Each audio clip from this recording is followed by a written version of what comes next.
Hey YouTube, so I've been making kind of like woodworking tools more often now, just because I have a lot of scrap metal that failed blades became and whatnot. So yeah, so I kind of picked up some whittling just to use these tools. Here's some more scrap knives that I made. A little I don't know, just chisel grind and olive wood handles. See, the olive wood is actually really beautiful. It has a lot of, looks like marble almost. If it'll focus in. Yeah. Yeah, so this was actually one of another blade that broke in heat treat. I've only had about 3 blades that broke in heat treat, but you just cut them in. When they snap, you just grind them. Here's the other half of the blade. And this is olive wood. This is bubinga. And this is the red Nara, which I found is just, which is actually really beautiful. But anyways, yeah, so just these 3 blades. This is actually the part of the handle. This is the bottom where you would hold it and it kind of flares out to retain your hand. But you just make this into a little short, stubby knife. See, just in the pinch grip you can really get close and cut things. Has an opposite chisel grind to this one right here.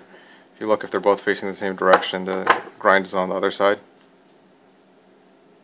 So comes in handy when you want to hug against the wall of something you're cutting. So like this, I'd use this knife to come up along this side, or this side right here, just because the chisel would follow the wall and not drag my knife into there. And same with this one for this side. So yeah, I saw this on blade forums. There's a woodler's forum going on and just made me want to do this. There's plenty of YouTube videos explaining how to do this. I thought it was way out of my reach. This is just a 1x1 that from Home Depot that I cut to length and just started whittling on. It's actually pretty fun. That one took me about 8 hours to do, so I just started on the next one right here. So what they basically have you do is you make an end cut in this box, and then you just start taking out wood. So what the end cut does is it just basically prevents you from just ripping out a whole chunk of wood, but just really allows you to choose where to end. You see how these are fairly vertical? So what you do is you just come along with your knife here and you just cut into that, and then you just cut into this box, and then you use your chisel or knife to dig it out. So I've been using this one. It's just a cheap one from Home Depot. I think it's like $10 and you get 3 of them of 3 different sizes. This is the 1/4 inch, I believe. 1/2 inch. Yeah. So just 1/2 inch chisel and a whole bunch of knives that I made. So here's one, the olive wood one. And just these. And eventually you get this. It's pretty neat. People always wonder how you put the ball in, but then the ball's always been in there. You just carved it out and freed it so it can move. So this one, I want to plan to make 2 of them. As you can see here, I have marked out 1 ball here, this square, and then a second one here. So hopefully this one will have 2. We'll see how this one turns out. I'm not sure if I said it, this one took about 8 or 9 hours. So we'll see how much more this one takes. I did make a leather sheath for this knife. This knife has really grown on me, even though this blade shape is not really my favorite. But it's just been a real nice package. This is some of the leather I got from Tim from our build along, and you can see that. I'm trying to do this one-handed.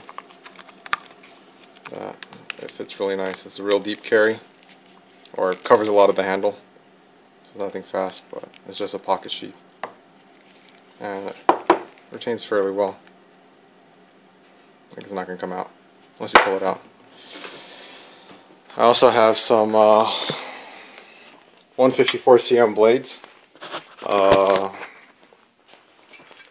chef knife that I wanted to make. You can see there's a chunk taken out here. When I was cutting this piece of steel out, it was a big slab. I accidentally cut the Dremel didn't cut straight, the cutoff disc. So I grounded it out. I wasn't sure if in heat treat that it would cause a pressure point and crack or something, but yeah, so chef's knife and I don't know, something else I drew up. I don't know what the purpose of this knife is. Probably a bushcraft fighter or something like that. So just 154 cm. The other 4 on the table were actually my first knives I ever grinded. Just never been heat treated. So I'll probably send these out to heat treat sometime soon. I'm out of 154 cm stock. I just finished it with these 2. And yeah, I wasn't focusing. Yeah.